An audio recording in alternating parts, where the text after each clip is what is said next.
Bonsoir. Au sommaire du JT, quand Tony Musulin s'immisce dans l'affaire Néret, l'avocat du convoyeur de fonds veut en effet rouvrir le dossier de son client, une initiative qui pourrait faire des émules. La banque Dexia démantelée, quelles sont les conséquences pour les collectivités? Exemple à Oullins et à Feyzin. Et puis Tipeee bientôt à l'Astrobal, un rêve devenu réalité pour les supporters de l'Asvel.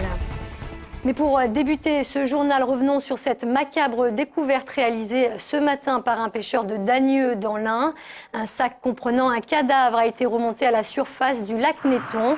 Après de longues heures de recherche, les plongeurs de la gendarmerie ont finalement remonté le corps qui gisait à moins de 2 mètres de profondeur. Il s'agit d'un homme tué par balle. Son corps était emballé dans une bâche. Une enquête est en cours pour tenter d'identifier la victime. Il s'agit d'identifier le corps d'identifier cet homme, et bien entendu. Il s'agit de découvrir pourquoi, évidemment, il est mort et a été placé à cet endroit. Ce corps était enveloppé dans une bâche très grande, une bâche de chantier selon toute vraisemblance.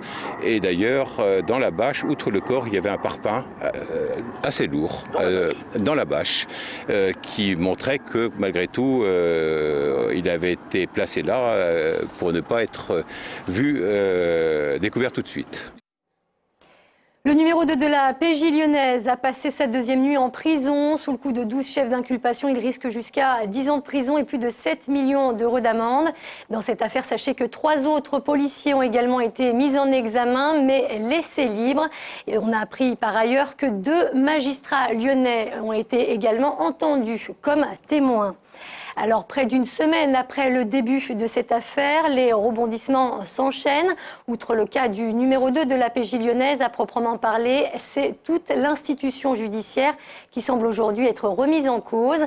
Plusieurs avocats lyonnais commencent à évoquer la possibilité de rouvrir certains dossiers. C'est le cas pour l'affaire Musulin. Les précisions de Jasmine Sorgue. 2 ans que Tony Musulin, le convoyeur de fonds condamné pour avoir détourné son fourgon, est emprisonné. 2 ans qu'il nie détenir les 2 millions manquants. Les doutes suscités par l'affaire Néret sur les pratiques de la PJ sont l'occasion pour son avocat de réclamer aujourd'hui la réouverture du dossier.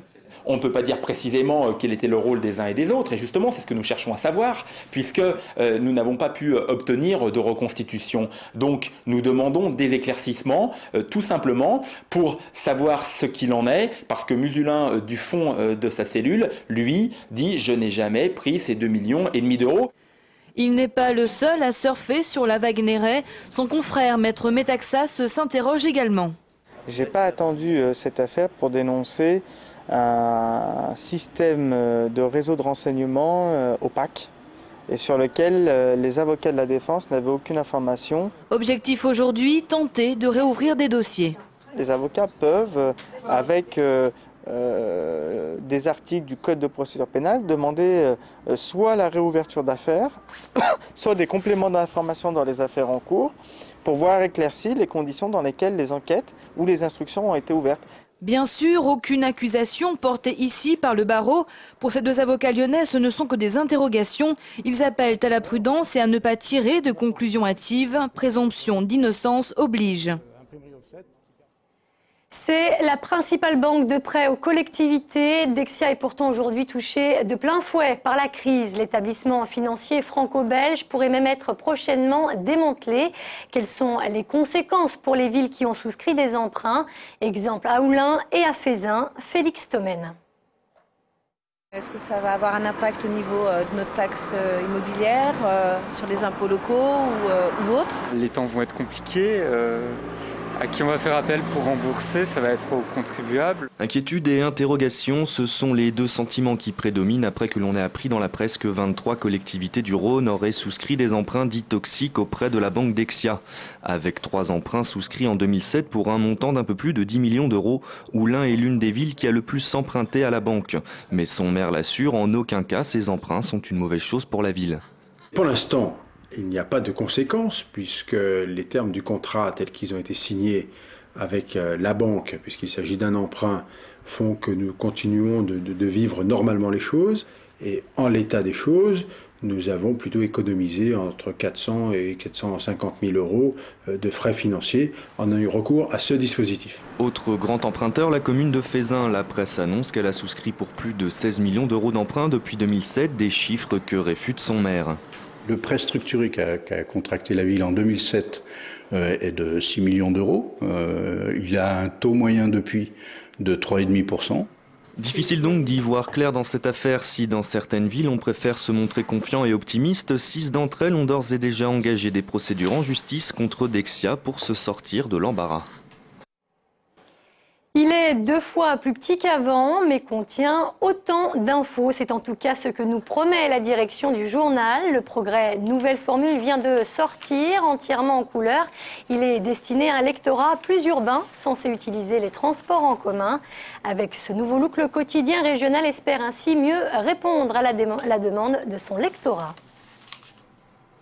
Pour synthétiser, c'est un nouveau format, un traitement plus tonique de l'actualité avec la couleur, une info pratique beaucoup mieux organisée et tout ça au profit de contenus plus orientés vers les attentes de nos lecteurs qui sont expliquez-moi le monde dans lequel je vis.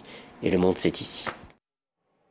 C'est l'info sportive du jour. Tony Parker jouera bien à l'Asvel, contraint au chômage technique en raison de la grève qui touche le championnat de basket américain. Tipeee portera donc dans quelques jours le maillot du club dont il est actionnaire. Les précisions de Félix Thomen. Le basket français en rêvait, le club de Villeurbanne l'a fait. La star planétaire, le meneur de jeu de l'équipe de France et des San Antonio Spurs, Tony Parker portera bien les couleurs de l'Asvel. Un transfert sans précédent dans l'histoire du club dont Tony Parker est actionnaire et réalisable grâce aux efforts financiers consentis par le joueur. Il a décidé de venir en payant lui-même sa propre assurance. C'est d'abord montrer son attachement au basket français, montrer son attachement à ce club et à sa volonté de réussir, donc c'est une opportunité extraordinaire. En plus des 190 000 euros de l'assurance dont le joueur s'est acquitté, durant toute sa période villeurbanaise, Tony Parker ne touchera que 1 500 euros par mois. En attendant de le voir faire ses débuts sous le maillot vert, le vendredi 14 octobre face à Paris, les espoirs du club ont appris la nouvelle avec beaucoup d'enthousiasme. C'est quelque chose d'exceptionnel pour nous. On va pouvoir avoir l'un des plus grands joueurs français avec nous au quotidien, donc c'est vraiment quelque chose de très bien. Qu'on l'aime ou qu'on l'aime pas, il laisse personne indifférent. C'est vraiment un joueur en norme qui a joué en NBA, qui est triple champion. Bon, tout le monde connaît un peu son palmarès. Mais voilà, il a une personnalité et le fait de pouvoir être en relation avec lui, je pense que c'est quelque chose de très intéressant pour nous. Après Nicolas Batum et Boris Dio, Tony Parker est le 3e Français de la NBA à rejoindre un club de l'Hexagone pour cause de lockout aux États-Unis. Reste à savoir maintenant combien de temps cette grève des joueurs va durer. Un seul précédent a eu lieu dans l'histoire de la NBA. C'était au cours de la saison 1998-1999 où le championnat n'avait repris qu'au cours du mois de janvier. En foot, l'OL féminin affronte dans quelques minutes le club de Cluj en 16e de finale retour de Ligue des Champions. Les Lyonnaises qui devraient se qualifier sans grande difficulté puisqu'à l'aller, les championnes d'Europe en titre s'étaient imposées 9-0. Le coup d'envoi de la rencontre est donc prévu à 19h au stade de Gerland. De leur côté, les volleyeurs de la SUL sont eux moins en réussite. Défaits déjà face à Tours la semaine dernière. Les hommes de Fabrice Chalandard se sont à nouveau inclinés face à Poitiers hier soir, champion de France en titre. Les Lyonnais ont tout de même dominé la première manche. Score final 3-1 pour les Poitevins. Prochain match pour la SUL samedi prochain face à Ajaccio. C'est la fin de ce JT. Merci de nous avoir suivis. Passez une très bonne soirée sur TLM.